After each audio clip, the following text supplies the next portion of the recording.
All right. Episode 134, Feeney Talks with Friends. I'm with a good friend. What's up, Rick? What's happening, man? Rick Wells in the house. Great to be with you. Yeah, this is awesome. This is great. This is Feeney Talks with Friends. I use this podcast and I talk with wonderful people in the community that are doing great things. And you've been in the community for quite some time in multifaceted areas. We're going to get into it. Yeah. Again, this is episode 134. My name is Eric Feeney, founder and president of Friends of Feeney. Our mission is to help children and families that need assistance after heartbreak or tragedy. And again, I use this podcast and I talk to great people. So you're a good guy. Thank you. You all right? Yeah. No, I've been in the community for a quarter century. Been 25 years now. Nice. And shout out to our, do you ever get your house power washed? Not yet. Okay. Well, I got a guy. Okay. Episode 133 was Ryan McGinnis, Ryan Softwash. Great guy.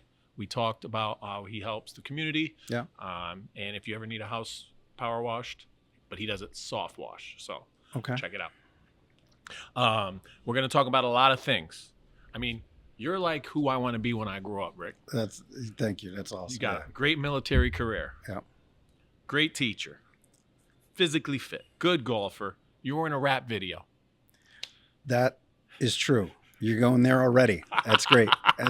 That's usually I keep my powder dry. That's the one I pull out if I need to. Okay. Yeah. Which one do you want to talk about first?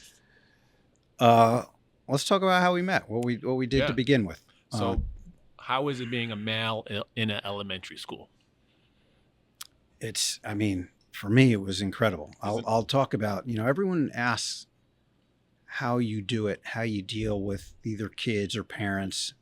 And I'm not sure what they're expecting when they respond. But for me, the secret was I was living a 10-year-old's life for the last 20 years. Yeah. So when I grew up in New Jersey, great town called Belleville, beautiful village. And, we sports at the playground and bounce pitching and all those things. And Little League, it was just a spectacular life. So as a 4th and 5th grade teacher, that age, I just recreated that every day for the kids. That wonderful experience that I had, that's what I did. So I lived that. So who was the first one out to recess? This guy, right? I was more excited than the kids. And that's what got me through. And of course, as a byproduct, you deal with the wonderful people of West Hartford and their kids, who I love seeing around town now. I mean, that's a great life, but that's the secret. So what it was like being a male, just awesome. And I think they appreciated that, the perspective I brought, but honestly, I was bringing a 10-year-old boy's perspective to the classroom. Mm-hmm. I agree, because I try to make the classroom fun how I would have liked it as a 8-year-old or 9-year-old, because I do 3rd grade. You did 4th and 5th, right? Yeah. 4th? Yes. I started at 5th grade at Duffy, and then went to Webster Hill where I was 4th grade, and then my final year was 3rd grade. Oh, nice. Yeah. And you did 25 years. 25 years total. I started teaching in Southeast San Diego when I was out there. When I got off active duty, I started teaching in San Diego, and that's when I joined the reserves as well. Gotcha. No, it was great. As a male, people say it's like being a rock star. You just the first time, and especially 3rd grade, first time some of these students may see a male in a classroom as the teacher, hear the voice, the deep voice, or maybe a little more stern, or what do you think? Another part to that was, and I don't know if it was everywhere, but you bring rules to the game. One of the things I found out early is that it was at recess particularly where I would organize games. Before that, it was mayhem, and there was no rules. They were playing a game, but there were no rules. So either the big kid didn't get out, he didn't want to get out, or this person didn't play right, and no one had fun. So when I started bringing myself to the recess, to the game, and imposed the rules, it was challenging, but everyone had fun. Mm-hmm. Because it was in the rules. And, there is no game without rules. So I incorporated that in the classroom as well. It was clear. This is what you do. This is what you don't do. And I think that sense of clarity is often missed, at least the power in it. Yeah. I think episode 131, Anthony's abatement. Yeah. Anthony Toromeo Yeah. said on this podcast, just right here, said his favorite teacher was Dr. Wells at Webb Hill. Yeah. Didn't he even have you? No, that was as Duffy. a student? That was Duffy. Oh, excuse me. It was Duffy. Yeah. Didn't even have you as a classroom teacher, but he was a big kid. He loved sports. Yep. Him getting to look forward to recess every day with you made it possible for him to go to school. So without a doubt, look at that powerful impact. There was, at that recess, and for decades after that, I would organize recess, and that was a football game, and we'd have 22 on 22. So I'd be engaging 40 plus kids at a time. You know, I couldn't throw it to all of them, but they were just fired up. When I went to Webb Hill, we would play capture the footballs, 6 footballs in each circle. Everyone had a flag. It was 40 on 40. If we played tennis, baseball, it was 25 on 25. So I had a whole class out there engaged in a game. Everyone's participating. Everyone's playing. Yep. And you're right. And like to the point earlier, growing up in Belleville, one of the things we played bounce pitching baseball, and you had to get to school early in order to play. So we were at school early to play bounce pitching before we go to, and then we played at recess. Now, the ball bounces? You bounce a tennis ball and you hit it with a wiffle ball bat stuffed with paper, and taped up with duct tape. Yep. And we'd play that, and we'd be rushing to get there in school on time. So I adapted that, and so I can have more people play at recess, I used a tennis racket, because everyone, even if you weren't that athletic or you didn't know how to hit a ball, which is pretty challenging, everyone could hit with a tennis racket. Yep. So that's how I got to play with tennis baseball, which is well known around the town, I think. And I'd have, 25 kids on each side, everyone get up at least once or twice during the recess. And it was great, dude. It's great. And this is a popular question I ask every podcast. Who's your favorite teacher? And if you've come up a bunch of times, PJ Foley's walking in Luna Pizza. Yeah. His kid. I was just with him yesterday. I just gave him the mic. I said, "Who's your favorite teacher?" Mr. Wells. Okay, PJ. I had his son. Is a magnificent kid. Yeah, magnificent. And who else? There was another time too, but no, it's a great. So it's really cool when we can walk around and someone out there, we have impacted their life in a positive way. We are someone's favorite teacher. If you're looking to one of the secrets, not only to teach you into whatever you do, you have to love what you do, right? And one of the things I noticed about you is you have the same thing. You're there for the right reasons. And it makes everything better. So, and as a result, you have these magnificent relationships with parents, with their children, kids, and now they're grown up.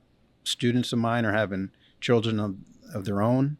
So it's wonderful. Have you taught a kid's parent? Did you have the generation yet? No, it hasn't. That's not going to happen. That's not that many years. Yeah, true, I got out. I got out 25 and out, but 20 in West Hartford and 5 in San Diego. Right. Amazing.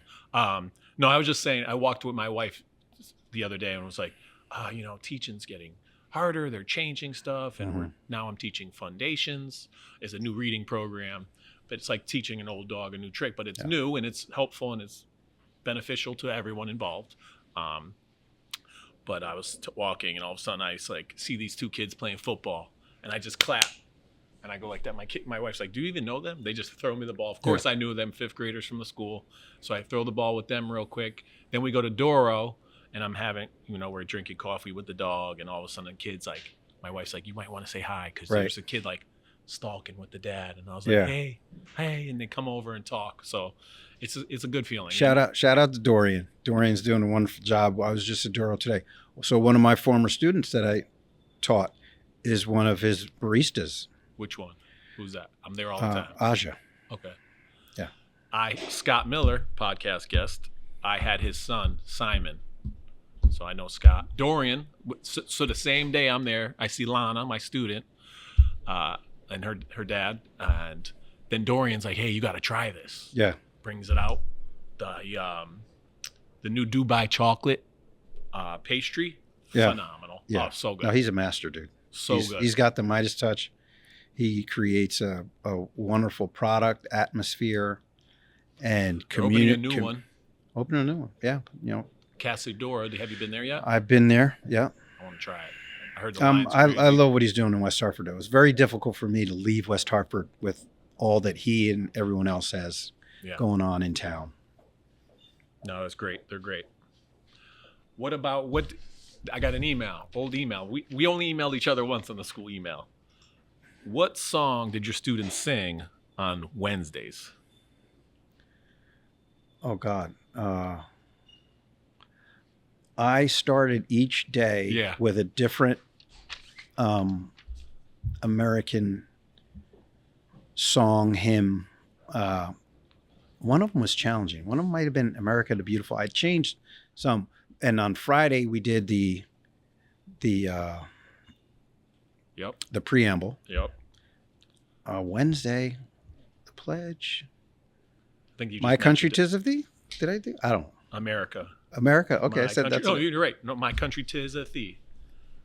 Oh, you have that. Liberty. I right. printed it out. It was so funny. I was like, I remember him sending me, and then you're not in the school system anymore. I was like wondering, if will your email still be there? No, that's the first when you retire. That's one of the first things they take away. Email quick too. Yeah. I heard. Very quickly. I'm not sure why, but that went away very quickly. That kind of hurt. I don't know why that affected me, but maybe because I had it for so long. Years of Google Docs and albums and emails. Amazing. Yeah. Spent a lot of time. So no, it was great. I instituted this too. I thought it was great. It's very patriotic. It's something different and new. Both having military backgrounds, I thought is important. The Pledge of Allegiance on Monday. Yep. This land is your land on Tuesday. Mm-hmm. America Wednesday. Your grand old flag. Yep. That's a banger. That's a classic. Yes. And the preamble. Which is halfway through the year, students knew that by heart. Nice. Yeah. Oh, it's important. If you're, I'm a brilliant in the basics guy. So you want to teach them how to speak properly, give them something like that, make it consistent, make it meaningful. And it's something that I obviously believed in.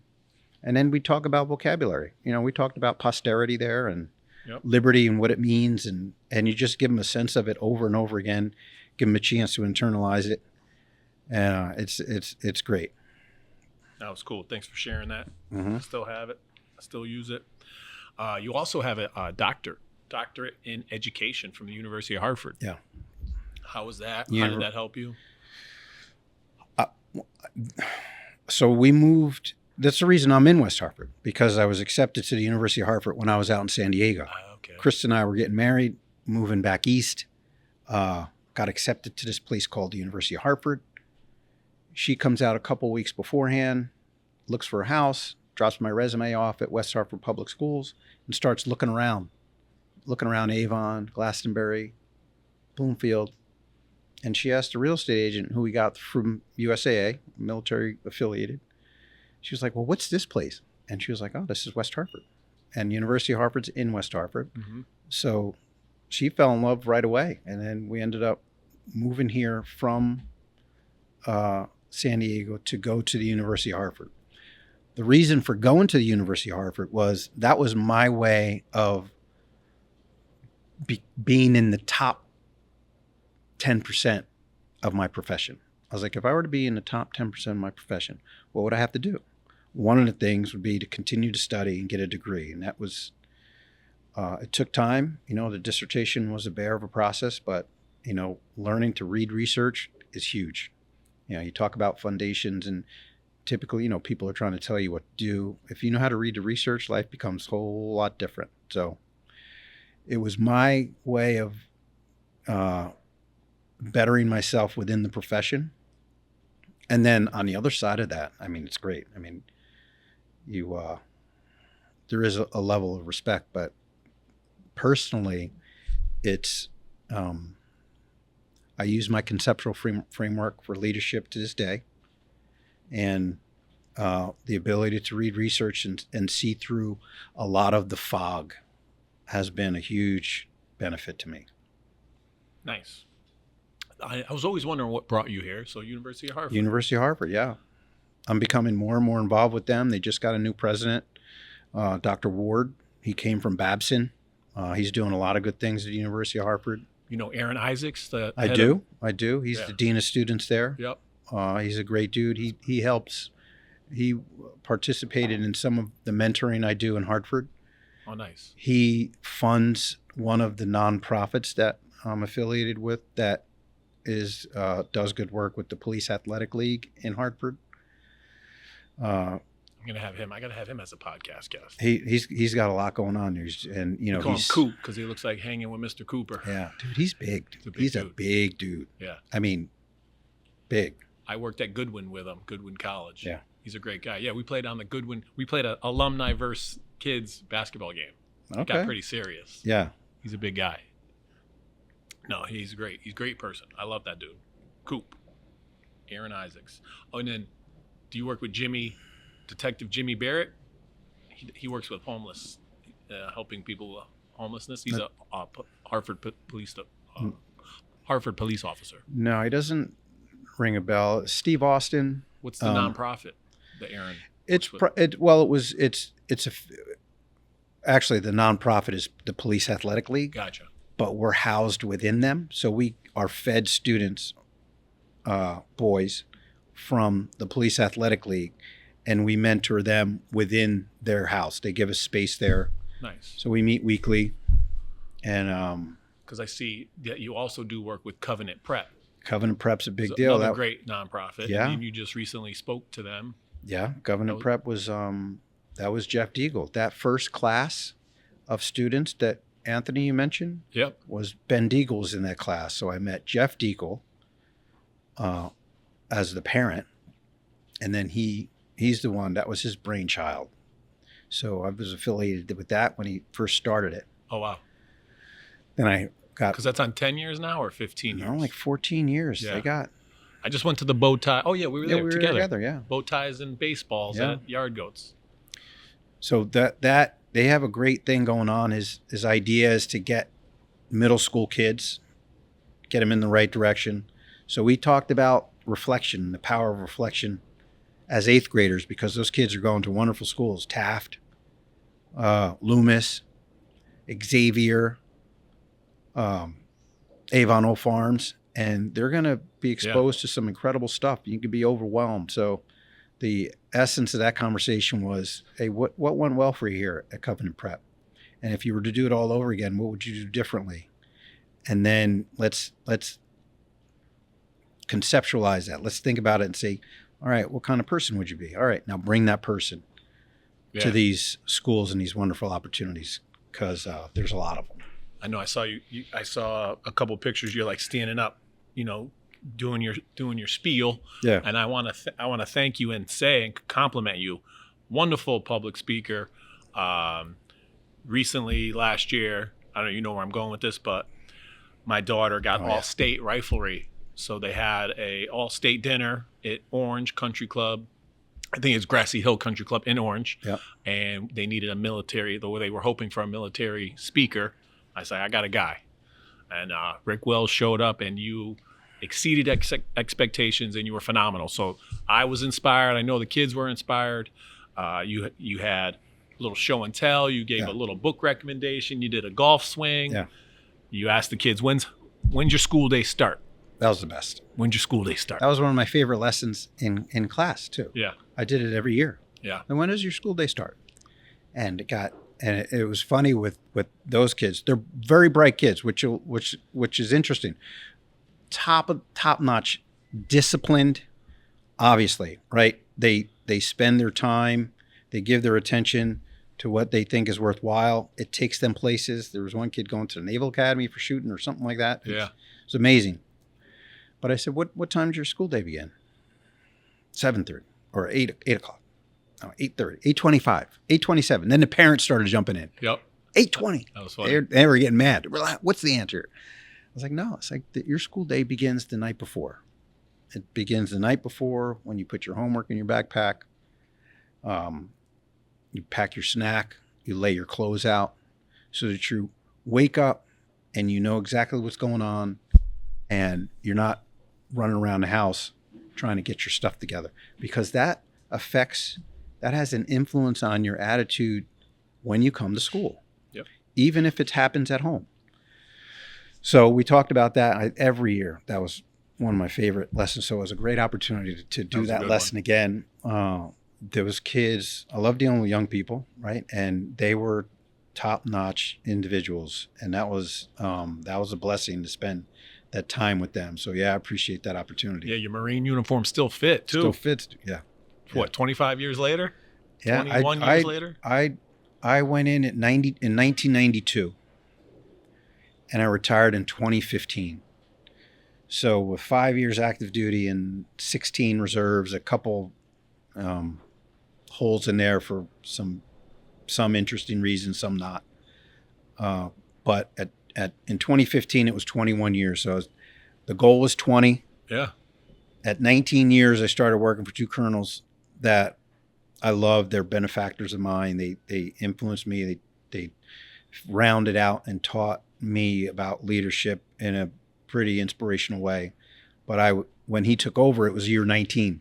So commands are 2 years. So I did the two. He was gracious enough to ask me to be I was a logistics officer, be his logistics officer for his final year as his command. So that's what took me to 21 years. And I did 8 years in the Army National Guard. Yeah. Combat field medic. Oh, wow. I was giving IVs, shots. That's so magical. Good. It's great. I was EMT certified, national certified. I could have been an EMT. Yeah. But wishing. 8 years. Like 8 years. You said reflection. I wish I stayed in. So, and that's right there is how I taught. So that was what the reflection is this. What went well and what would I do differently? So as a grade school kid, I went through that same process. And my idea after that was if I'd be a scholar athlete. So, my uniform still fits. So I became more of an athlete and I became more of a scholar where I read the books and did all the things. And I looked at each parent's child in my classroom the same way. I'm going to teach scholar athletes. You're going to be a scholar athlete. This is what my expectation is of you. So it was very clear in that way, in that reflection. But I did the same exercise when I was 8 years in, just like you, and we were moving from San Diego to Connecticut. And I said, I'm going to do this thing. I wanted to take advantage of it. I knew it was a gift. My first 4 years in the Marine Corps, it was great, but I would have did some things differently. So I reflected on that. Even my first 4 years in the reserves at my LAR unit. So I said, I took the opportunity to think how you're thinking right now. Mm-hmm. And I'm like, yeah, I'm going to finish. I'm going to stay in. I'm not going to say, I wish I stayed in. And I was going to have, the challenge is you got to do the things that need to be done in order to stay in. So shout out to West Hartford Schools for supporting me and being there for me and the parents as well, because there were a lot of times that I was not in the classroom. I was off doing my training, and I'm so grateful for that, because you don't do it alone, and that support was everything to me. I did it as a student teacher and an intern. So I got to miss the last 2 weeks of school for the 2-week annual training. And then it was like either become a teacher or re-up or something. I don't know what happened, but I chose like my career. But again, so happy that I went. I would not have been able to afford college. Mm-hmm. First time ever flying in a plane was on my way to basic training, Fort Lost in the Woods, Missouri. And then next, fast forward a couple months, my training drills, I was a flight medic on a helicopter. Yeah. So I went from never flying to flying once a month. Put my hand out of the helicopter. You ever put your hand out of a car window? Yeah. No. Try that in a helicopter. Well, I fast roped out of a helicopter, rappelled out of a few. Yeah. It's amazing, dude. Yeah.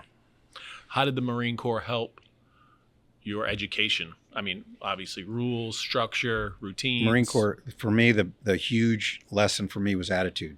Attitude. My attitude was, that was one of the main reasons why I didn't take advantage of all of those things that are provided for you from family and the Marine Corps. If you have a bad attitude, your attitude is your personal strategy. It's your approach to life. It's your approach to work. It's your approach to family. So the Marine Corps basically said, we're not crazy about your attitude. So I had to fix it. Yeah. And very quickly. Yeah. No, I had some learning lessons there too with the attitude or the. They not only wanted you to swab the deck several times when you're looking for liberty, they wanted you to whistle while you were doing it. And that's funny. Yeah, I was like, okay. And I eventually learned, and that helped me a great deal. Good leaders, good dudes that I met in there, and just wanting to be a part of that.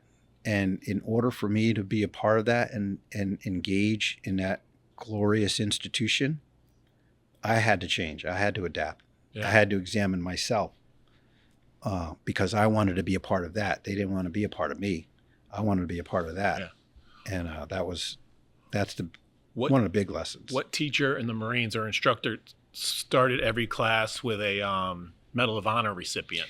He was a captain. It was at TBS. So in Marine Corps, for officers, you go to Quantico and you go to Officer Candidate School, OCC, Officer Candidate School in Quantico. And then you do that for, if you went through like me, 13 weeks or so, and then you go on the other side of the base to the basic school. Yep. The basic school is 6 months long. Is this 13 weeks straight or that's 13 straight. Weekends because you're reserved? No. 13 weeks straight. 13 weeks OCS straight. or OCC. OCS. Well, OCS in the Army. OCS is what you go through. OCC is how I went through. You can go through OCC or you can go to ROTC. Gotcha. OCC is the 13 weeks. Gotcha. ROTC, 6 weeks. And then we go to TBS, the basic school on the other side of Quantico. 6 months, 2 weeks in the field, 2 weeks in the classroom. Bang, bang, bang, like that.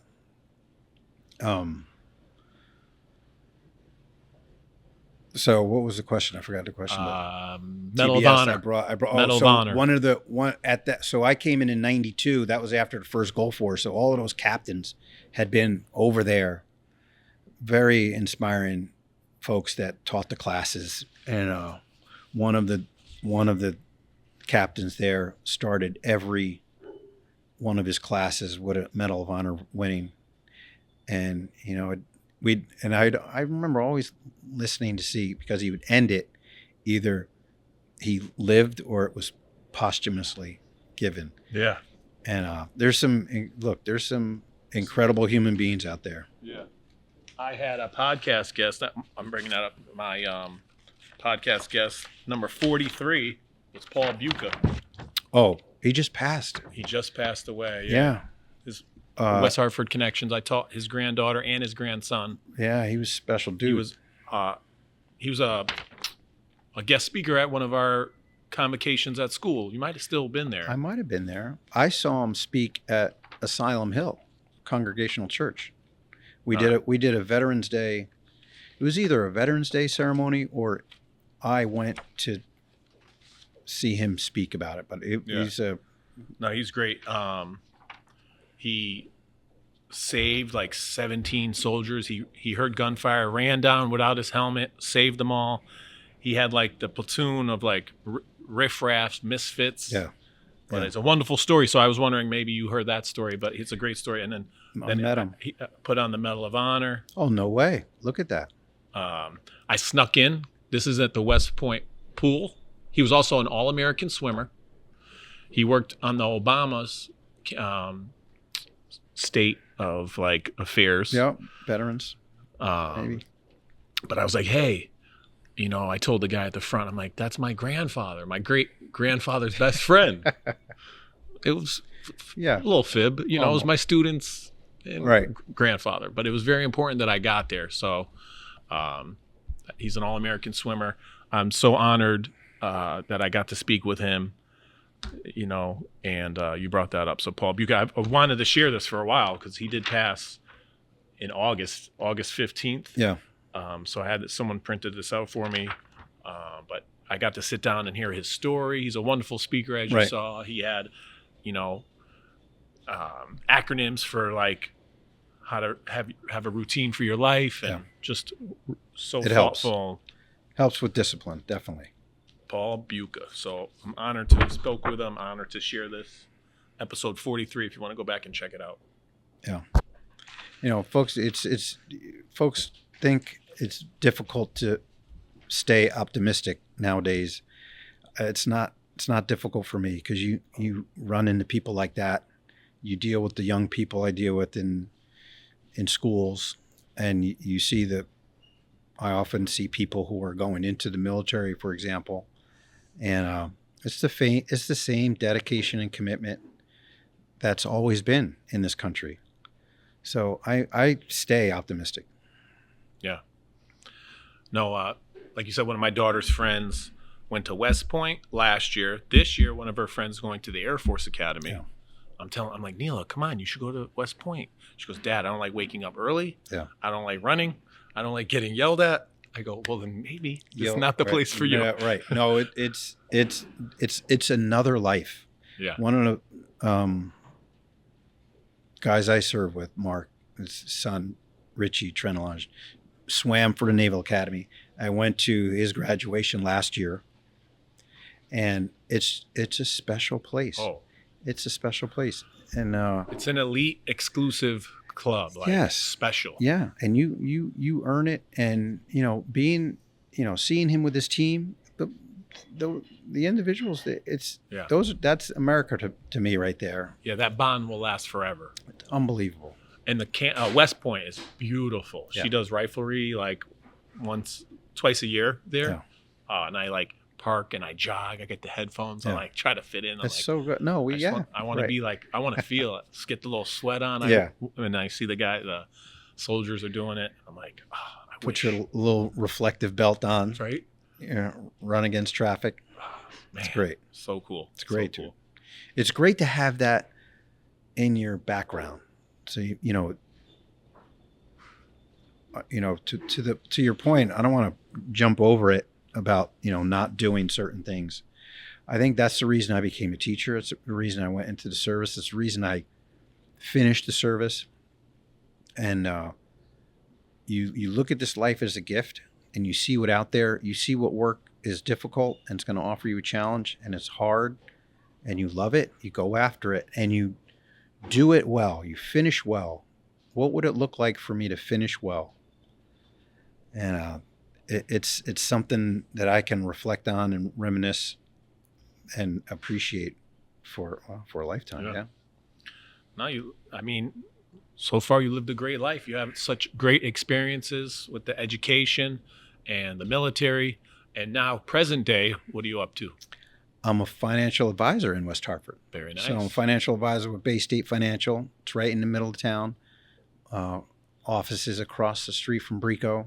It's spectacular. Can't beat that. And it's, thinking about this and talking with this mastermind group I have going on, it's just a continuation of the calling, right? Continuation of the calling from the service to the country, the service to the community. And now I'm able to provide service to the young families in West Hartford and beyond, getting their financial readiness together and, putting it together, putting a plan together, using all the insights and skills from being an officer in the Marine Corps and a school teacher and thinking about legacy with people's children and stuff like that. It's fantastic. It's a great transition. Yeah. Now, did you know you were going to do that? When did that come? Did you leave school knowing that you were going to do that? Or did you leave school look to see what you were going to do? Or was that on your radar? From when I call it my transformation and transition. I had 3 goals. One was to be a part of a large firm. The other was to be flexible, because you know what the school schedule is like and the military schedule is like. and I wanted to explore this thing called compensation. I was like, all right, let's do it. And I was heading in the direction of one of the 4 large consulting groups, Price Waterhouse and those, and the opportunity to get into the financial services industry opened up, and I was like, I think I can do that. That seems great. Yes, that it checked all of the boxes. Nice. You know, you don't really direct the particulars. You kind of have a vision of how you want to contribute. And this came along and it checked all the boxes. It's something where I can serve families in a meaningful way, which seems to be a jam, right? And it's proven to be that. Very cool. So we have some sponsors to our podcast. Keating Agency, Float 41. You ever do a float? No. Oh, you float in a dark tunnel with... Oh, I heard my golf buddy Amazing. said I need to do that. Fix IV, where you get a little shot. Or, I know them. They're friends of the family, yes. Luna Pizza, Golf Law Group, People's Bank, Parkville Management, Maximum Beverage. We're here at Maximum Beverage. This place is awesome. Pretty nice, right? Yeah. And our newest, Sally and Bob's. I love Sally and Bob's. Helen says sorry. Yeah. Hello, Helen. She's amazing. And they do great work. They're specials. The most difficult thing to do there is go in there and pick one special. Very challenging. So I typically get 2. I like this. It's amazing. Go on. Yeah, I was like, one for later, or you eat them both? No, I eat them both there. It's a challenge. It's so difficult, and it's typically a breakfast. The ranchos. What's the ranchos? Huevos rancheros. Yes. But there's this lemon ricotta pancake that she makes. I mean, come on, with blueberries, it's ridiculous. You can't turn it. You got to get that and something else. And then West Hartford Lock. We also have West Hartford Locks. So that's with that being said, 3 keys that you feel that are important to you that make you a great financial advisor. What are 3 keys? Wow.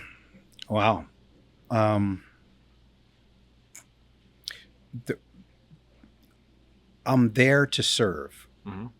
So I think one of the things that's folks miss is the spiritual aspect of your business. In the Marine Corps, we had a Marine hymn.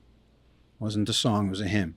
So the key to leadership and the key to planning and the key to organizing and discipline, something that underlies it is the spiritual aspect of it. And how do you make meaning out of that? It's through service. So, being a servant to my families in that regard is powerful. Okay. Service. And then it's leadership. So leadership, what's the key to leadership? And that is vision. You have to have a vision for what it is that you want. And asking yourself what you want is one of the more spiritual questions you can ask yourself if you want a proper response. I came to grips with that again in the Marine Corps. You have to get around people who are talking about honor, courage, and commitment. And if you talk about honor and courage and commitment, those are spiritual terms. So leadership has its foundation on that. What's the base word of discipline? Disciple. You're hilarious. Disciple. And disciple, if you're a disciple, you're committed to something larger than yourself. So you got service, you got leadership, which is vision. And then if there's a lot of disharmony in people's financial situation, mm-hmm. you'll find that the problem is behind what you think, and it has to do with engaging your values. In other words, it has to do with engaging that which is important to you. So I was at the Yukon, I was speaking to the Yukon engineers a couple weeks ago, and I had them list 5 things that are important to them on the paper, and they wrote it down. And I said, fine. So on the other side of the paper, I said, list 5 things that you spend most of your time and attention on. And they wrote it down. I was like, Are those two things aligned? How you spend your time and attention, that's what you value. If you say that you value your health, but you're not training your body, if you say that you value your education, but you're not spending time in the library, you're spending time elsewhere, which you're also probably spending money elsewhere. If those two things aren't aligned, your resources, your blood and treasure are going elsewhere. I like it. If you can come to grips right with now, that, I'm already not matching up you're not matching up with the phone these days. You know, It's gotta get off the phone. the phone has to do with one of the larger aspects of not just financial wellness, but personal wellness. And that's, I call it making the climb. And the phone is a distraction. Mm-hmm. So many people walk around the mountain, looking up the mountain and complaining about how high it is, talking about people that are making the climb themselves, not taking that step. And you can spend years walking around the mountain complaining. It's easier to climb. It's easier to make the climb. The struggle is something that confuses people. It's like it shouldn't be a struggle if it was meant to be. No, that's not true. We actually want the struggle. That's where the self-respect comes from. That's where the feeling of accomplishment and honor come from.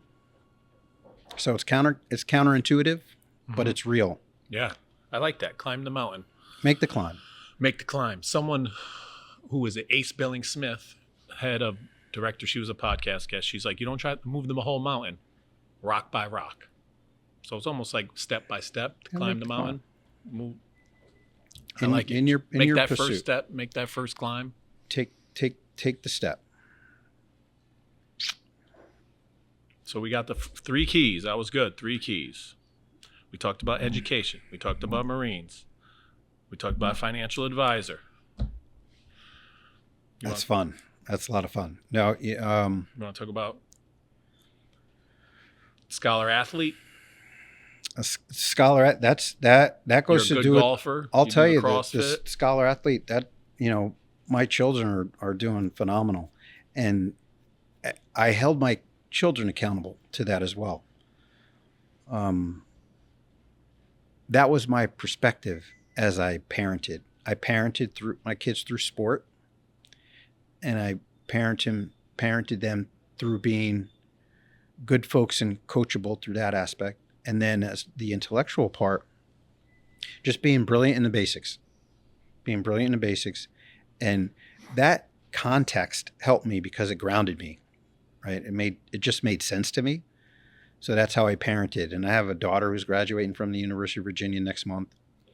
My second son, he's playing baseball at Johnson & Wales. He's pitching on that team, part of a wonderful team of guys that embraced him, and I couldn't be more grateful there, having a wonderful experience. And I got a sophomore and a junior who are athletic. They have great friends. They're strong. In high school? They're in high school, yeah. Gotcha. Playing sports and lacrosse and field hockey for my youngest daughter, and baseball and basketball for my junior son. And I'm just, scholar athlete, it worked for me. And it was the act of reflection that we talked about earlier. And how would I have gone through middle school, high school, if you had to do it all over again? You don't stop there. Like, okay, what would you have done differently? What would have been the effect if I would have had the proper attitude? If I was coachable, I played pretty good baseball in college. It would have been different. I would have been a scholar athlete if I would have read the books.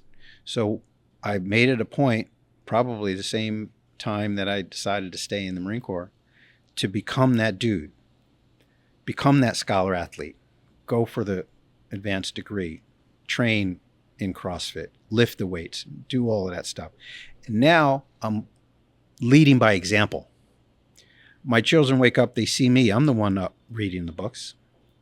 they're hanging out with their friends, and they're the one who see me go out for the run.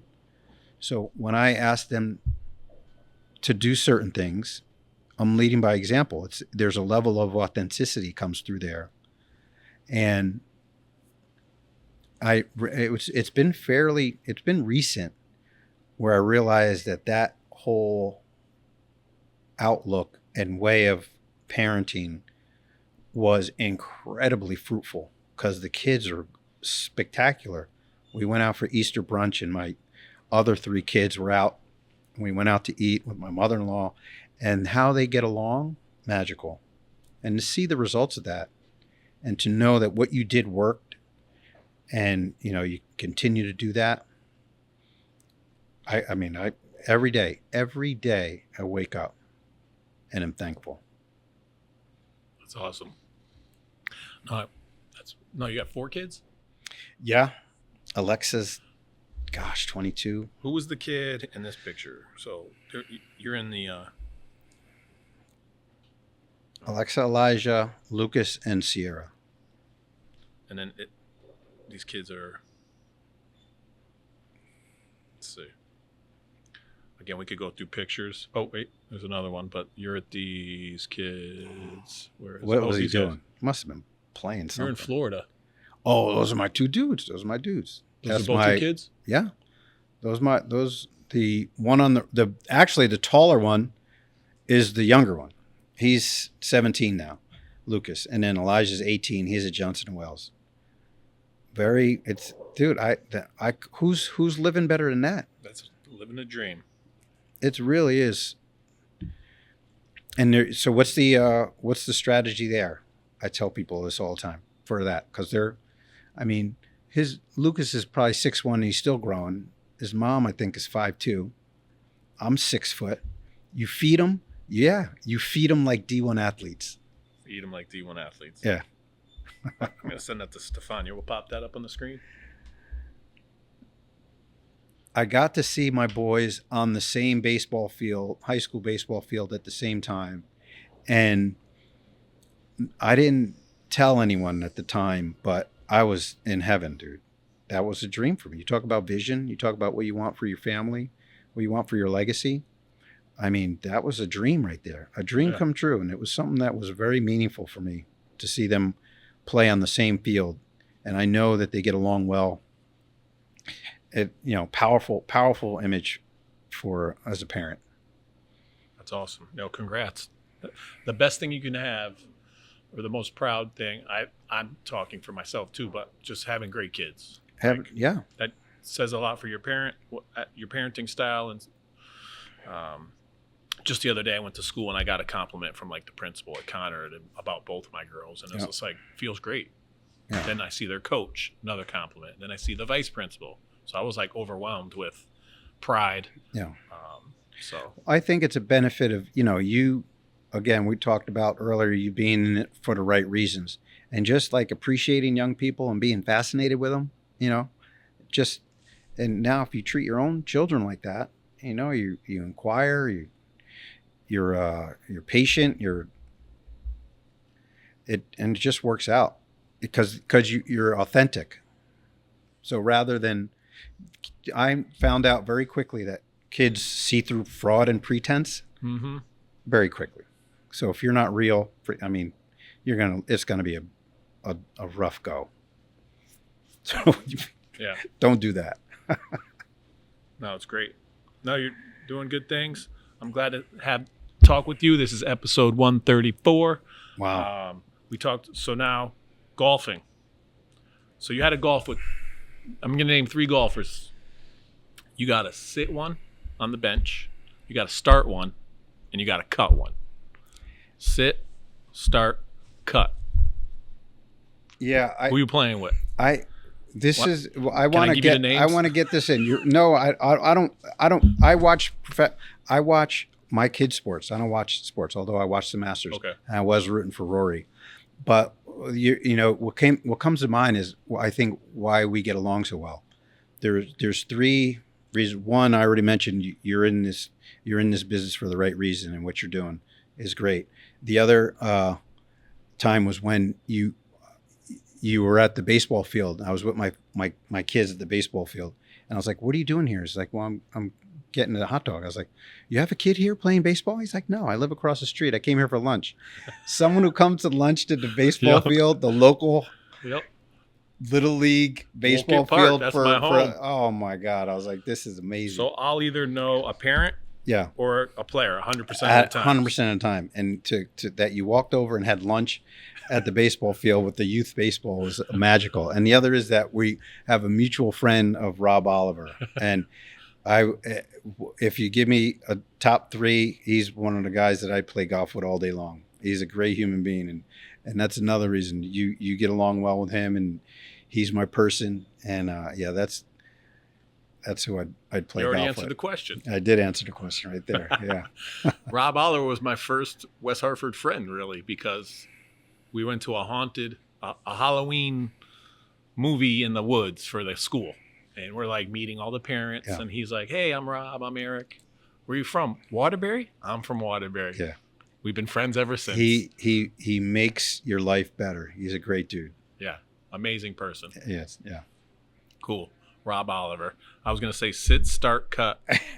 Rob Oliver, John Decker, or Brendan Moore. But B. Moore. Yeah, he's the dude too. Yeah, you got a picture with John Decker golfing. Yeah, I played. Well, I had his son. I taught 2 of his children. 2 of his 3 children I had. Jack and Meredith. Are you kidding me? Gotcha. Amazing kids. Amazing families in West Hartford. Yeah. It's so special. John Decker, episode 65 on his birthday. Yeah. Yeah. And be more. This is great, man. It's a great thing you got going on. So, yeah, I want to thank Direct Line Media for the opportunity to sit down with good people that are doing great things in the community. Dave had me on from his Behind the Brand. And as I left, I said, "Hey, can I do the podcasting? Can I ask the questions?" And here we are, 134 episodes later. I'm proud of you, man. Yeah, no, we hit it off. I saw you, again, the males in elementary school, when you go to a meeting and you're in a room for 50 teachers, 2 of them are male. Yeah. And so it's like, hey, what's up? Let's meet. Let's say hi to each other at least. But yeah, we golfed for the WEHA, for the union. The union golf. I'm the treasurer, West Hartford Retired Educators Association. You are? I'm the treasurer, dude. Oh, nice. Yeah. Yeah, you saw Marty, you saw Dave Dip, you saw Teresa. We have our brunch coming up next month at Rockledge, and I have someone from my firm coming to talk about the Social Security Fairness Act. So doing good things there as well. Oh, nice. Yeah. Yeah. What's that about? Now, teachers weren't allowed to get Social Security, but now we can? Now you can.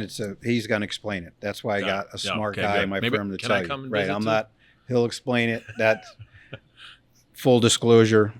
Not giving any advice on that. You got to come to the brunch or give me a call, and I'll get Herb on the phone. Yeah. You got a date of that and the time and the phone number. The 15th. I'm going to put it out on my social media. It's the brunch at Rockledge. It starts at 11 to 2 on the 15th. Yeah, because I'm leaving the 16th to go to Virginia for my daughter's graduation. Nice. So May 15th, 11 to 2, Rockledge. How do people reach you, Rick? You got a phone number or email you'd like to share, a website? Can you put it up? I mean, do I give my phone number? Give it out, man. Go 860-680-9356. Nice. 860-680-9356. Find me. You can find me. I'm in West Hartford, often at Treva. Yep. What about, all right, great. So just a couple of upcoming events. We have a Balloon Jean Mile. We're collaborating with 241.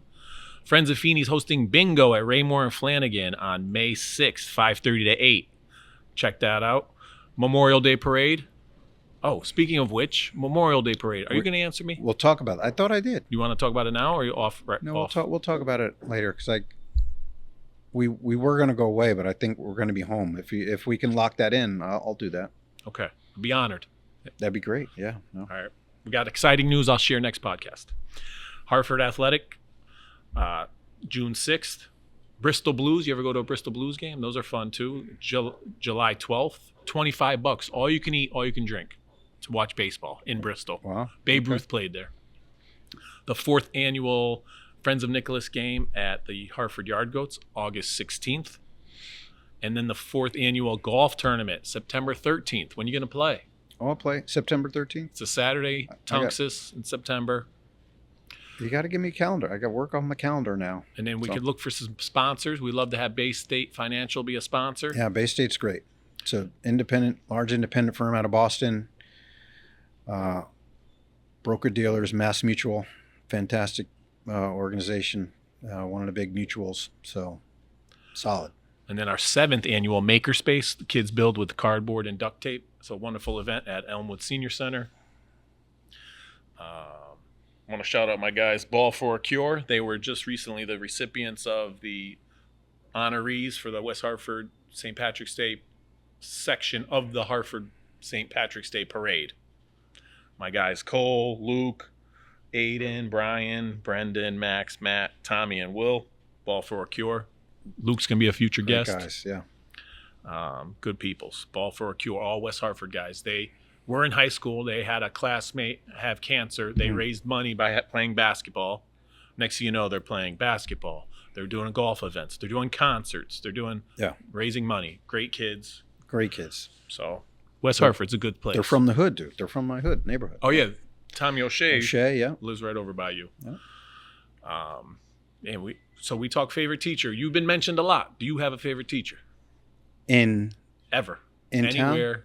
Oh, yeah. Oh, gosh. It's between Mrs. Saccone, it's my 6th grade teacher, and Mrs. Mealy, my kindergarten teacher. Nice. Yeah. Special people back in town, back in Belleville. Any recommendations or closing remarks or questions from me? This is great, dude. You just keep doing what you're doing. You know, if the one of the keys to perseverance, the most important thing is to love what you do, and you're loving what you do. So keep doing that. Thanks, Rick. I appreciate that. And I honestly do love what I do. Teaching is, like you said, having my daughters in the same school. Mm-hmm. So teaching in West Hartford and living in West Hartford, great. Key. But teaching at the same school my daughters went to was a dream come true. Yeah. So, and West Hartford, great education system. And my second year, I had both my neighbors' kids in my class. That's great. You can't beat that. What are you going to do with that? That's awesome. I got a neighbor, like, she's in 2nd grade. I call her neighbor, and I'm like, when you coming next year? And her dad owns a restaurant. And I'm like, hey, I want some free food. Free food, right. Perks. A lot of perks. It's spectacular, man. Thanks again. This is awesome. All right, then. We did mention something. Are you down with OPP? That's so amazing. I can't tell you what minute and 18 in, but that was one of the last things I did before I ran on to the Marine Corps is that video. And it's been pretty interesting. You get a lot of drinks bought for you in the suburbs when you mention that you were in that video. So funny. You down with OPP? Yeah, you know me. All right. So, yeah, we talked everything we wanted to. That's it, man. This is great having me on. I appreciate that. Yeah, Rick, you're a wonderful person. I appreciate your compliments and kind words. You're a great person. You're an inspiration. You're definitely a role model to me, so keep up the good work. Wonderful to sit down and talk with you. This was episode 134. Feeney Talks with Friends. We're here at Rick Wells of Baystate Financial. Please like and share this podcast on YouTube, Spotify, Google, wherever you can get it on your platforms. Like and share and hit that like button. On 3, let's say be a good friend. Family readiness. Let's go. Family readiness. All right, 1, 2, 3. Family readiness? We're going to say be a good friend. Oh, okay. 1, 2, 3. Be a good friend.